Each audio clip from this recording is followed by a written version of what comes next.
लगता है मेरे प्राणों को हरने वाला हरि आ गया, क्या करूं? मार दूं? रिस्क नहीं लेनी चाहिए, मार देना चाहिए।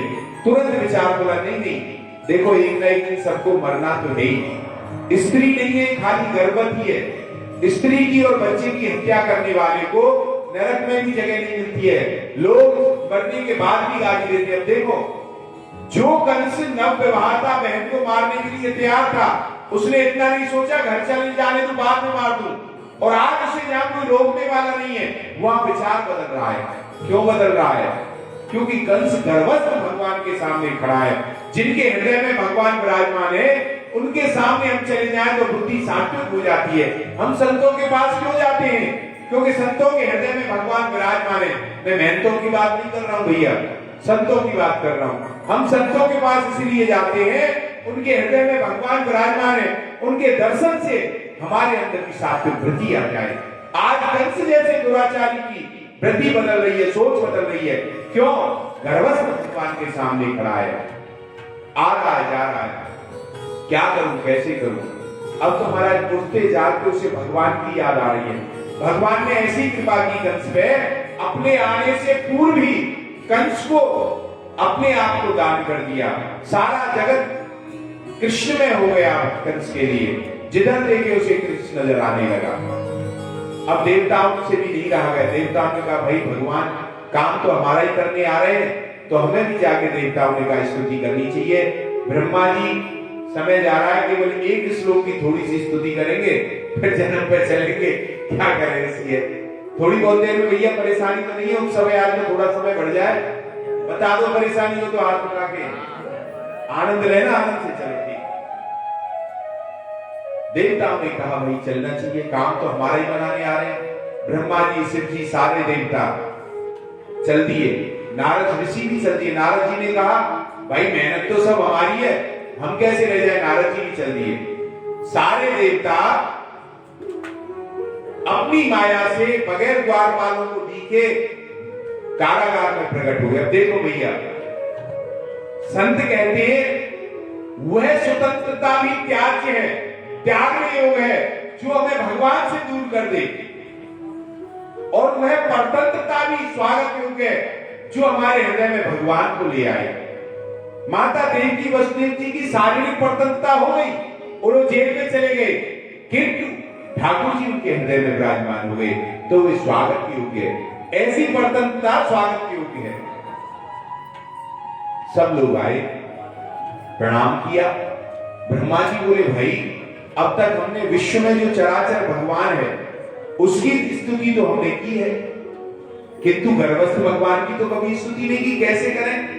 हमारी तो सामर्थ्य नहीं है। तो यहाँ 8 नाम लिए ब्रह्मा जी ने भगवान के, और ऐसे कहकर के फिर कहते महाराज अब तो आप बुलवा हुए हैं कि सत्यव्रतम सत्य परम त्रिसत्यम सत्यस्य योनि निहतम च सत्ये सत्यस्य सतव्रत हृदय सत्य नेत्रम सत्यात्मकम त्वं शरणं प्रपन्ना। हे प्रभु, आप सत्यव्रत हैं, सत्य पर हैं, त्रिसत्य हैं, सत्य की योनि है, सत्य है, सत्यात्मक है, सत्य नेत्र है और सत्य वाणी है आप। और नाम लेकर के कहा हमारी सामर्थ्य नहीं हम आपकी स्तुति कर सके। क्यों? हमारी बुद्धि तो सूक्ष्म है। सूक्ष्म बुद्धि वाला किसी व्यापक की स्तुति करेगा तो उसकी महिमा बढ़ाएगा नहीं, महिमा घटाएगा ही। तो हमारी सामर्थ्य कहां है? किंतु ब्रह्मा जी को एक बात याद आई। अरे भगवान का एक वचन है क्या कि पत्रम पुष्पम फलम तोयम यो मे भक्त्या पश्यति। कोई पत्री दे दे, पुष्पी दे दे, फली दे दे, थोड़े को करके मैं ज्यादा मान लेता हूं महाराज। तो भगवान का ये नियम है, थोड़े को ज्यादा मान लेते हैं। कोई बात नहीं, डरने की बात नहीं है। और दूसरा तो यहां पर कहकर के भगवान से कहा ब्रह्मा जी ने त्वं शरणं प्रपन्ना। हे प्रभु हम आपकी शरण में हैं, अब हमारी सामर्थ्य नहीं, आप तो जो बुलवाओगे वो हम बोलेंगे महाराज। अब शरणागत कौन होगा? ये थोड़ी समझने की चीज है भैया।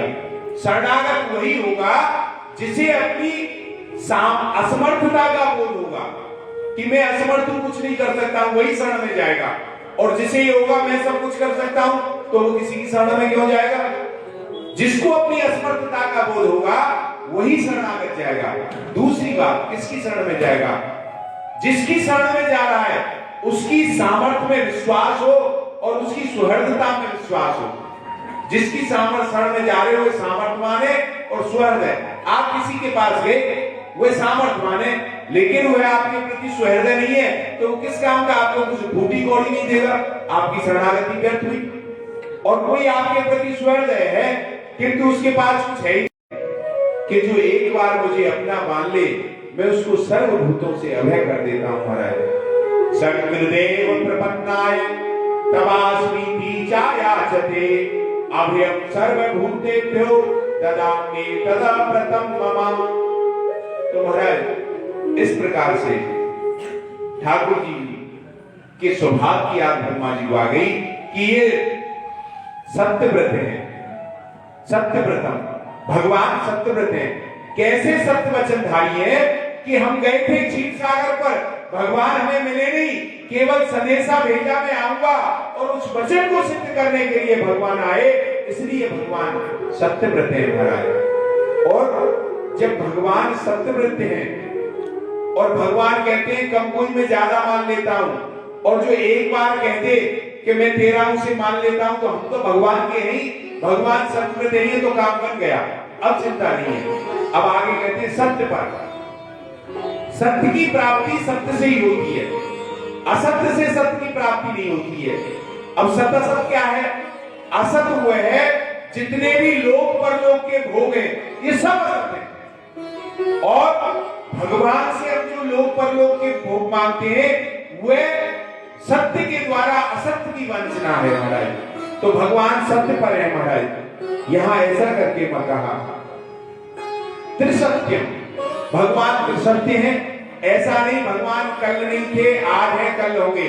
भगवान का नाम रूप लीला धाम पहले भी था, आज भी है, आगे भी रहेगा महाराज। त्रिसत्यम महाराज। और सत्यस्य योनि, सत्य की योनि, जितने भी सत्यों का उद्गम हुआ है महाराज, इनकी योनि आप ही हो, आप ही के द्वारा सत्यों का उद्गम हुआ है। सत्यस्य सतव्रत नेत्रम महाराज, जिसके शरीर में ये अस्थि मज्जा मेद मांस रक्त इत्यादि है, ये पंच भौतिक होते हैं महाराज, ये कर्मवश आते हैं। और भगवान कर्मवश नहीं आते, स्वेच्छावश आते हैं। चिन्मय शरीर है इनका। सत्यस्य सतव्रत नेत्रम। और ऋत सत्य यहाँ कहा है। ऋत सत्य किसे कहते हैं? सत्य हो, सत्य कहते हैं वाणी को, और ऋत कहते हैं समदर्शन को। केवल सत्य है तो वो सत्य है, ऋत है तो समदर्शन नहीं है। यहां भैया समदर्शन की बात है, संवर्तन की बात नहीं है। प्राणी मात्र में समदर्शन करो लेकिन बर्तन नहीं है। किसी को कोई कहे महाराज दूध पीने को चाहिए, तो जो वैद्य के पुरुष है दूध पीने की बात आएगी तो गाय का ही दूध पिएंगे, अन्य जीव का दूध नहीं पिएंगे, कुतिया का दूध नहीं पिएंगे। वो क्यों? यह संवर्तन नहीं है, समदर्शन है। सवारी की बात आएगी तो गाय की सवारी नहीं करेंगे, घोड़े की करेंगे, किंतु समदर्शन है। संवर्तन दर्शन भी है कि वो गाय में भी भगवान देखेंगे, कुत्ते में भी भगवान देखेंगे, प्राणी मात्र में भगवान के दर्शन करेंगे, तो समदर्शन है। तो प्रभु ऋत सत्य नेत्रम त्वं शरणं प्रपन्ना, हे प्रभु हम आपकी शरण में, आप हम पर कृपा करो। अब ज्यादा करेंगे तो भैया क्या दिन खाली गर्भस्थ की स्त्री को कम से कम 15 दिन चाहिए, जब व्याख्या होगी। आगे आ जाते हैं, अंत में देवता कहते हैं प्रभु जो लोग अभी मुक्त नहीं हुए हैं और अपने आप को मुक्त मानते हैं, वे बड़े बड़े ऊंचे पदों को पा करके, ब्रह्मांडिक पदों को पा करके भी नीचे गिरते देखें। क्यों? वे अपने तप यज्ञ बल की शक्ति पर चलते हैं। और जो व्यक्ति अपने आपके चरणों का आश्रय लेके चलते हैं वे बड़े बड़े दुर्गम मार्गों को भी सहज में पार कर जाते हैं। जैसे कोई बच्चा है, उसकी माँ उसकी उंगली पकड़ के चलती है, बच्चा चंचल है तो ईंट पे पत्थर पे ऊंचे नीचे पे उछलता कूदता चलता है, किंतु माँ उसकी उंगली पकड़ के उसे संभाल लेती है, गिरता नहीं। ऐसे ही प्रभु जो आपके चरणों का आश्रय लेके चलता है उसे आप संभाल लेते हो, और जो आपके चरणों का आश्रय नहीं लेता उसे हमने गिरते देखा है। कि जे ज्ञान मान वित्त तब भव हरणी भक्ति नादनी, ते पाए सुर दुर्लभ पदारवि परत हम देखत हरि। जो ज्ञान के अभिमान में भगवान की प्रेम में भक्ति का अनादर करते हैं उनको बड़े बड़े पदों पर से नीचे गिरते हमने देखा है महाराज। अब आ जाते हैं सीधे सीधे भैया है, देखो बहुत दिख रहे घूम गए तो फिर आना मुश्किल है वापस। बोलो कन्हैया लाल की जय। अथ सर्व गुणोपेता काल परम शोभनम। आज काल परम शोभन हो गया। अब तक काल कुंठित था, काल रुग्ण था, क्रोधी था। क्यों था काल कुंठित? सब लोग कहते थे भगवान काला कितने काल से परे है। काल यह सुन करके उग्र हो गया था कि सब भगवान को मुझसे दूर बताते हैं, किंतु आज काल ने कहा भगवान मुझ में आ रहे हैं, समय में आ रहे हैं, तो आज काल शोभायमान हो गया। काल परम शोभनम। और काल जब शोभायमान हुआ तो काल के पास जितने भी सुंदर सुंदर अवयव थे सब उसने सजा दिए। भाई किसी घर का मालिक आए और उसके नौकर क्या करते हैं, बहुत दिनों में आता है तो घर में जो जो अच्छी चीजें सबको सजा देते हैं ना, तो आज प्रकृति पुरुषोत्तम भगवान है और प्रकृति अर्धांगिनी है भगवान की। प्रकृति के पति प्रकृति पुरुषोत्तम आ रहे हैं तो क्या किया प्रकृति ने, श्रृंगारवती हो गई। प्रकृति के खजाने में जितने भी अवयव थे सबको सजा दिया महाराज। काल परम शोभायमान हो गया महाराज। दिशाएं खिल उठी, दिशाएं क्यों खुल उठी? प्रत्येक दिशा के अधिष्ठात्री देवता है। कंस का राज है तो कंस ने देवताओं को बंदी बना लिया। दिशाओं ने सोचा कि आज ऐसे प्रभु आ रहे हैं जो हमारे पतियों को कंस से मुक्त कराएंगे, तो हमें हमारे पतियों का मिलन होगा। इसलिए दिशाएं खुल उठी, दिशाएं आनंदित हो गई महाराज।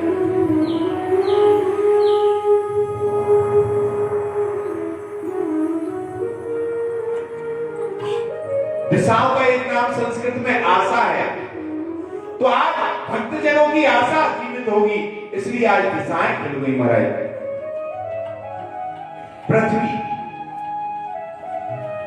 पृथ्वी दो पत्नी है भगवान की, भूदेवी और श्रीदेवी। चंचला श्रीदेवी है, स्थायी भूदेवी है।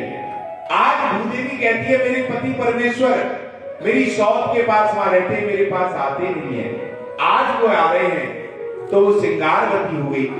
महाराज ये दुराचारी पापाचारी मुझे स्वामी बनते हैं, इस पृथ्वी के हिस्से का मैं स्वामी हूँ, इस पृथ्वी के हिस्से का मैं स्वामी हूँ।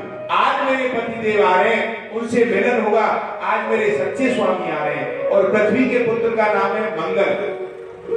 तो मानो पृथ्वी मंगलमयी होकर के अपने पुत्र मंगल को गोद में लेकर के अपने पति के स्वागत के लिए मंगलमयी हो गई। आज महाराज सौभाग्यवती हो गई।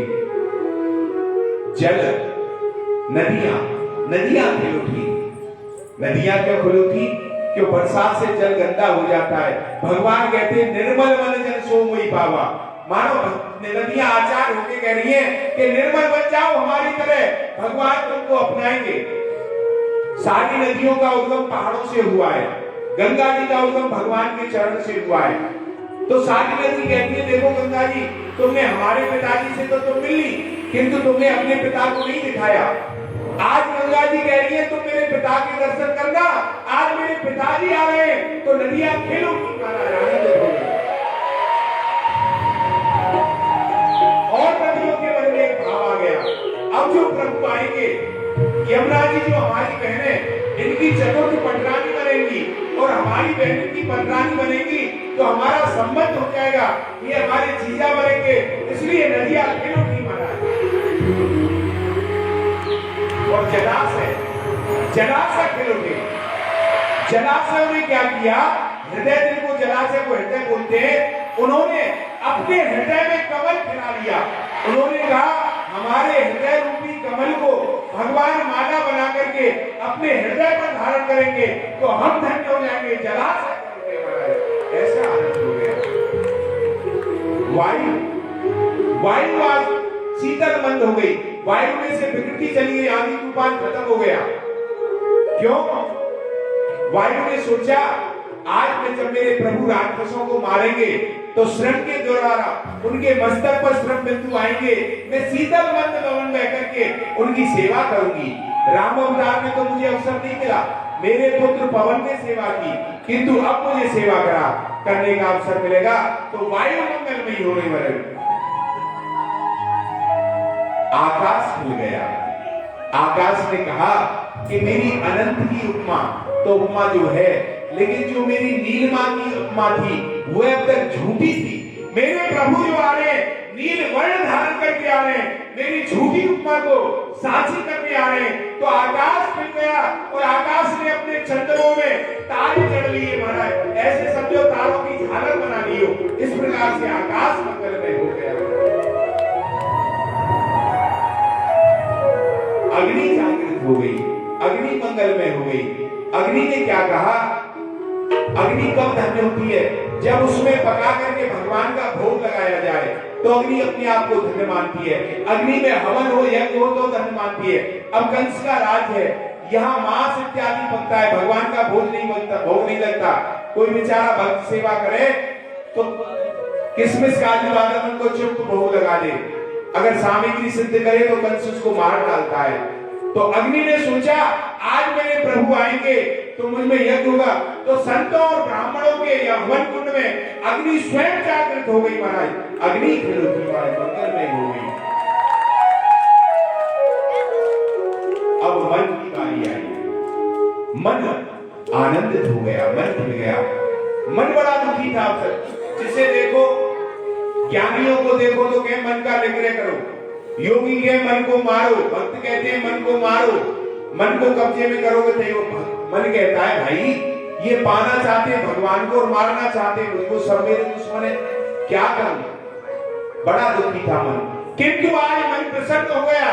मन ने सोचा ये जो प्रभु आ रहे मुझे मारेंगे नहीं, ये मेरे साथ खेलेंगे, मुझ में आकर के खेलेंगे और अन्य भक्तों के मन को अपने मन में बसाएंगे और मेरी पत्नी मेरे बच्चों में भी खेलेंगे।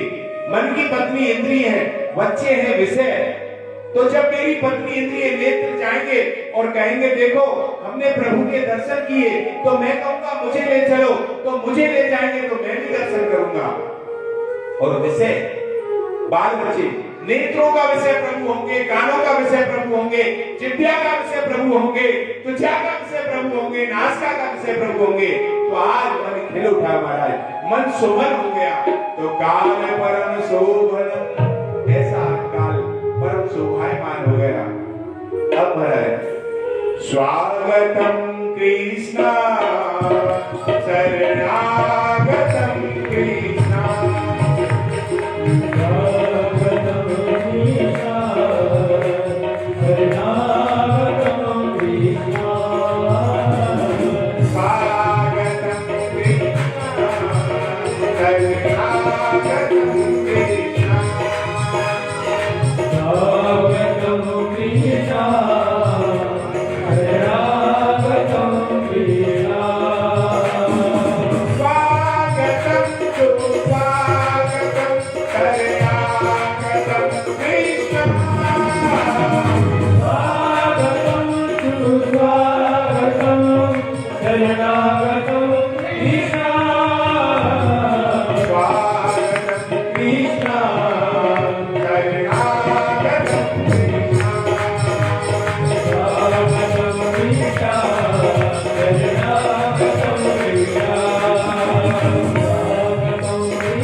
हम आपकी स्वागत करते हैं।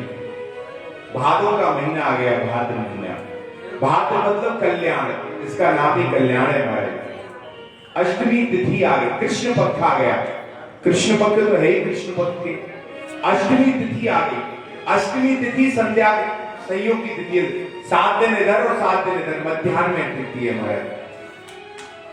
बुधवार आ गया, रोहिणी नक्षत्र आ गया और मध्य रात्रि में चंद्रवंश में भगवान आ रहे हैं। भगवान ने सोचा हमारे पिताजी वसुदेव जी तो जेल में है, तो ये हमारा जाप कर्म तो करेंगे नहीं, और हमारे वंश के कुल में जो है चंद्रमा है, ये जब अपनी किरणों से समुद्र से अमृत लेकर के बरसाएंगे तो हमारा जात कर्म हो जाएगा महाराज। इस प्रकार से वहां पर गर्भ में भगवान चतुर्भुज रूप में प्रकट हो गए जेल में। वसुदेव जी ने देखा तो आश्चर्य में रह गए महाराज। जो पार्षद हैं उनके वक्ष पर श्रीवस्त्र का चिन्ह नहीं होता, कौस्तुभ मणि नहीं होती है, तो साक्षात नारायण आए गए। वसुदेव जी स्तुति करने लगे, माता डरने लगी।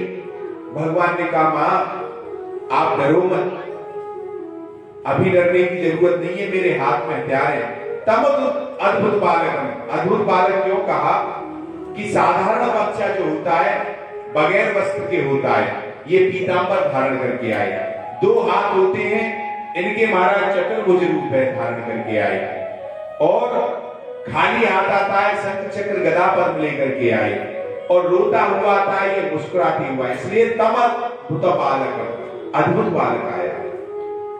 यहां पर माता देवकी का भगवान हिम्मत बन गई, इनको चिंता मत करो, भी मेरे हाथ में अस्त्र है, डरपो मत, जब मैं साधारण बालक बन जाऊं, जब मेरी चिंता करना और मुझे ले जा करके गोकुल में पहुंचाया ना, वहां से कन्या को ले आना।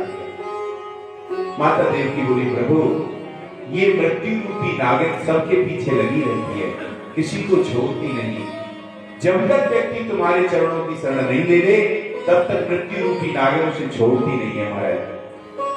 और प्रभु मुझे बड़ा आश्चर्य है, आपके रोम रोम में करोड़ों ब्रह्मांड बसे हुए हैं, और वह करोड़ों ब्रह्मांडों का नायक मेरे उदर में कैसे समाज गया, मैं बड़ी आश्चर्यचकित हूं महाराज। कि ब्रह्मांड निकाया निर्मित माया, रोम रोम प्रतिवेद कहे, सोमम उर्वासी यह उपहासी, सुनत धीर मत फिर। ऐसा कहा भगवान ने, कहा तुमने मेरी अनेकों जन्मों में तपस्या की, इसलिए मैं तुम्हारा पुत्र बन के आया। भगवान के नित्य माता पिता तो यशोदा और नंद जी ही, ये नित्य माता पिता नहीं है, लेकिन अवतार में माता पिता बनते हैं देवकी वसुदेव जी। तो यहां लेकर के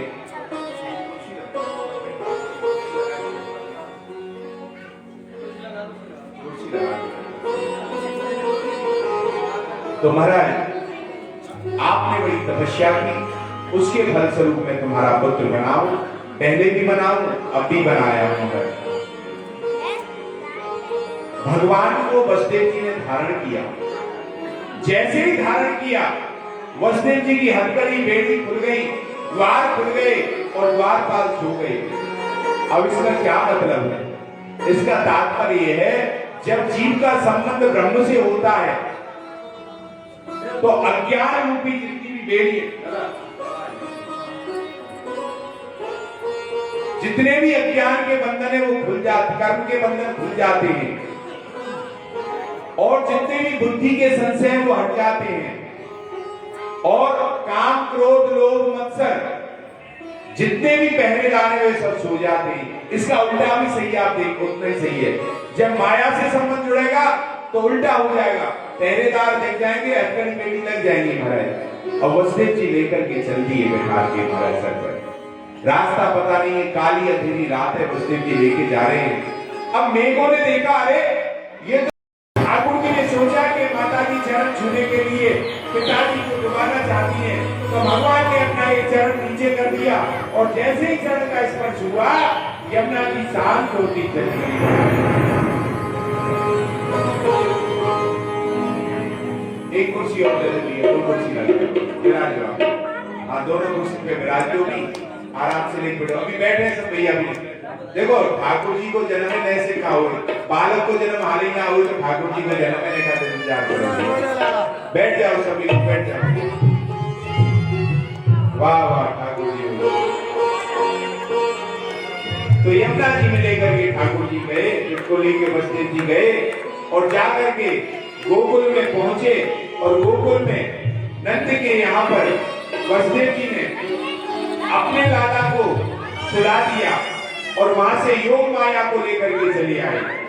अब यहाँ पर दूसरी बात एक भाव है भैया ब्रजवासियों का, यहाँ जो आए वसुदेव जी लेकर के, जैसे चतुर्भुज रूप में भगवान प्रकट हुए वसुदेव के यहाँ, उसी रूप में भगवान प्रकट हुए नंद बाबा के यहाँ। तो वसुदेव जी को अपना लाला नहीं दिखा, नंद का ही लाला दिखा। और कोई बात नहीं, कोई बात नहीं, उधर नहीं, आराम से बात, कोई बात नहीं है, वो ठाकुर जी को मेरा आप लोग करा देगा।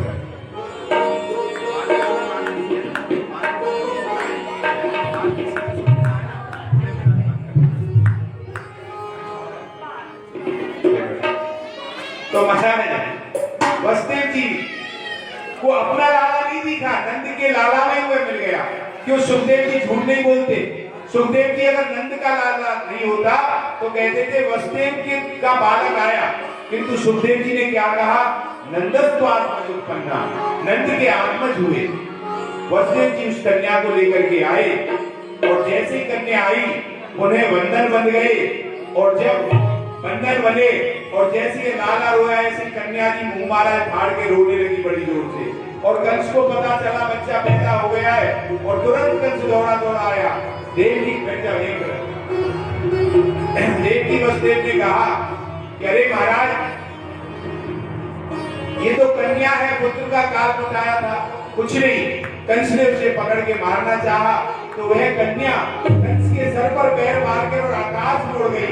और उसने कहा कि किमया दिहामंदा जाता कलुतवान कृता यत्र त्वावा पूर्व सत्तुर्मा हिंसी कृपणान वृथा। अरे मूर्ख, तू मुझे क्या मारेगा? तेरे मारने वाला तो ब्रज में पैदा हो गया। अब तो कंस घबरा गया महाराज।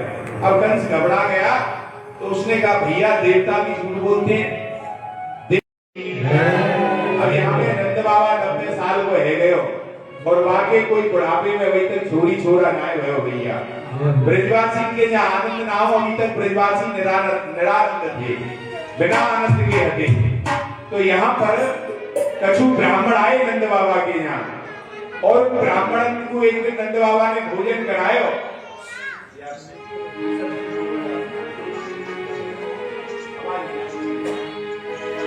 तो नंद बाबा ने ब्राह्मण को भोजन करायो। ब्राह्मण को जब प्रणाम करने लगे तो ब्राह्मण बोले बाबा पुत्रवान भव। नंद बाबा बोलो अरे देवता ब्राह्मणों काय को मजाक कर रहे हो? अब अभी तक या बुढ़ापे में छोरा ना गए हो तो अब कहा होगा? बोले देख बाबा, हमने वो अभी तक तो आशीर्वाद नहीं दियो और हम देखे तेरे कैसे छोरा नहीं हुए। तू अंकुल चक्र बाल चढ़वा और हम गोपाल संतान स्तोत्र को पाठ करेंगे और जब तेरे छोरा है जाए वो जब ही जाके। अब तो महाराज नंद बाबा ने की महाराज खूब 9 लाख गैया है, खूब आनंद करो, खूब रबड़ी माल छानने लगे महाराज। ब्राह्मण जप करने लगे और भगवान की कृपा से यशोदा मैया को परम लाभ प्राप्त भयो। नंद बाबा सुनंदा के पास गए, अरे बहन सुनंदा चल जल्दी चल, तू वहां चल। सुनंदा को लेकर के आए, 4 महीना पहले ले आए महाराज। और सुनंदा जब 4 महीना पहले आ गई तो भाभी की बड़ी जोर से सेवा करती थी। आज काल की पतो नहीं चले और योग माया ने सब कुछ सुभाई दियो भैया। और जब योग माया ने सब कुछ सुभाई दियो, सवेरे के टाइम पे सुनंदा ने कहा भाभी की आवाज नहीं आई, देखूं तो सही जाएगा। वहां पर देखने लगी सुनंदा, देखे तो लाला भाभी की बगल में खेल रहे हो। दौड़ी दौड़ी मेरे भैया कहाँ है, भैया कहाँ है?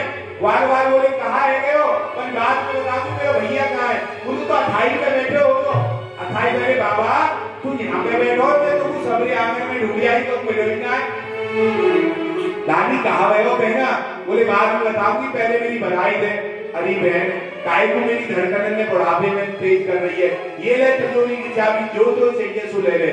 और कान में जैसी सुनंदा ने की बाबा लाला भयो। और महाराज नंद बाबा 90 साल के 16 साल के छोड़ा की तरह अवसर पड़े महाराज,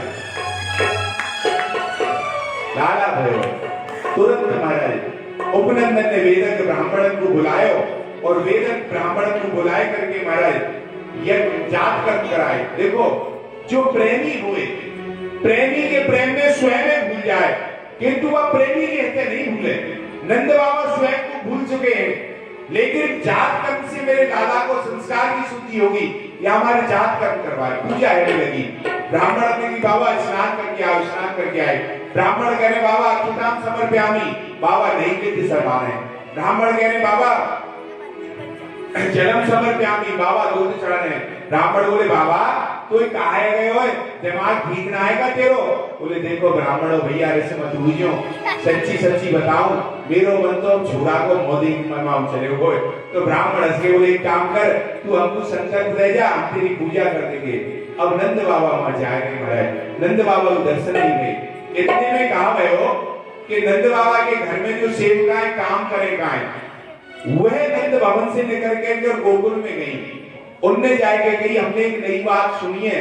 कौन कहा बात सुनिए? मन अरे हो एक बात नई सुन आई, एक बात नई सुन आई, हो एक बात नई सुन आई, हो एक बात नई सुन आई।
जल्दी है जान बना रहा है वाल समेटने कोई बात।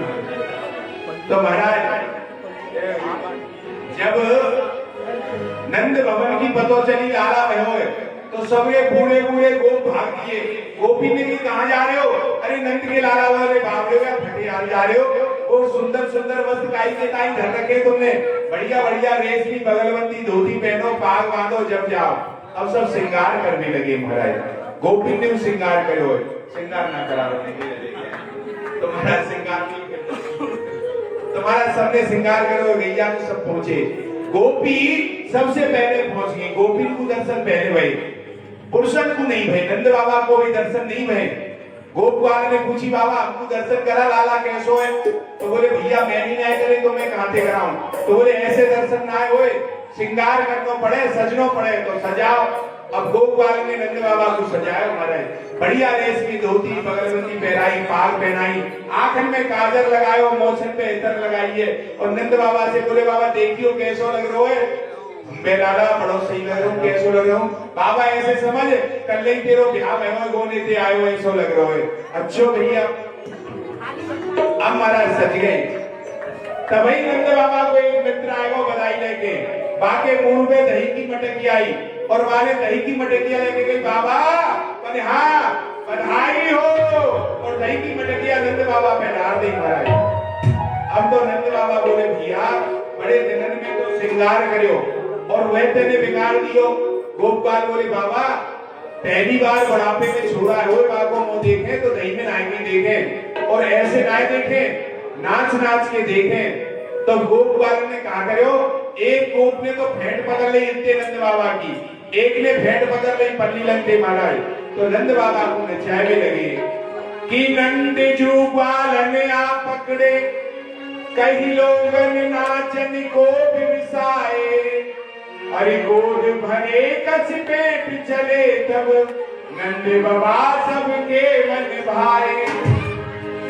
और नाचत देख के नंद बाबा सब नाचत नाचत मंगल छाए, और काहुन नादत नंद के ऊपर डाल दियो सब लोग हंसाए। बोलो नंद के लाला की जय हो। या लाला जानो नंदू सब बाकी तो कर, अभी बधाई भैया एक तो बोलेंगे और आप एक एक पीछे हटके, थोड़ा पीछे हट जाओ यहाँ से, सब पीछे हटके, यहाँ पूजा करने वालों को परेशानी नहीं आए, एक एक पूजा करें और बाकी सब नाचें। और यह बात है जैसे बादल कहीं समझ लियो, देखो वस्त्र की शुद्धि जल से धोते, जीव की शुद्धि संस्कार से, धन की शुद्धि दान से, और ऐसे ही शरीर की शुद्धि प्रभु सेवा में लगाए थे। आपके शरीर की शुद्धि तभी होगी जब भगवान के जन्म में नाचोगे कूदोगे महाराज। बोलो नंद के लाला की जय। दो बधाई और नंद के आनंद बाकी बात में दिखाएंगे, तो बधाई